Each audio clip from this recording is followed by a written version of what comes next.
পাকিস্তান যে সন্ত্রাসবাদকে মদত দেয় এটা কিন্তু একেবারে নতুন কথা নয়, এটা কোথাও কি পাকিস্তানের সঙ্গে একেবারে সম্পর্কযুক্ত এই বিষয়টি। আর সেটাই কিন্তু এবার স্বীকার করে নেন সেখানকার প্রাক্তন বিদেশ মন্ত্রী অর্থাৎ বিলাওয়াল ভুট্টো।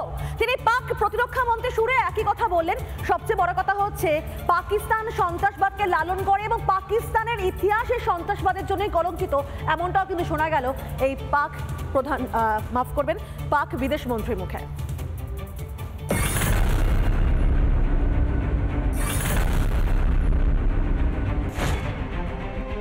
সন্ত্রাসবাদ ও পাকিস্তান কাঁধে কাঁধ মিলিয়ে চলে। বিভিন্ন জঙ্গি সংগঠনকে অর্থ সাহায্য করে পাকিস্তান। এই অভিযোগ নতুন নয়। এবার প্রাক্তন পাক বিদেশ মন্ত্রী তথা প্রাক্তন প্রধানমন্ত্রী বেনজির ভুট্টোর ছেলে বিলাওয়াল ভুট্টো সরাসরি মেনে নিলেন এই অভিযোগ। তিনি বলেন, পাকিস্তানের একটি অতীত আছে, এটা কোনো গোপন বিষয় নয়। তার ফলে আমরা অনেক ভুগেছি, পাকিস্তান ভুক্তভোগী হয়েছে। এই কথাগুলি বলতে গিয়ে জঙ্গি সংগঠনগুলিকে আর্থিক সহায়তা দেওয়ার কথাও স্বীকার করে নিয়েছেন পাকিস্তানের প্রাক্তন বিদেশ মন্ত্রী। তবে এখানে থেমে থাকেননি বিলাওয়াল। ফাঁকা আওয়াজ এসেছে তার তরফে। বলেন, সিন্ধু আক্রান্ত হলে যুদ্ধের জন্য তৈরি থাকতে হবে।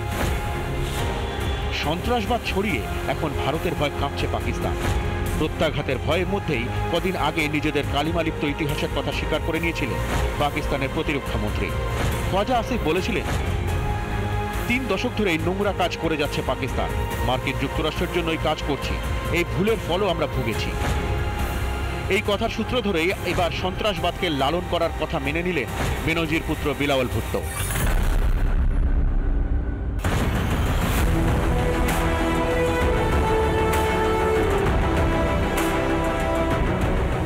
এমনিতেই ভারতের প্রত্যাঘাতের প্রহর গুনছে আতঙ্কিত পাকিস্তান। প্রধানমন্ত্রী নরেন্দ্র মোদীর পর হুঁশিয়ারি দিয়েছেন অমিত শাহ।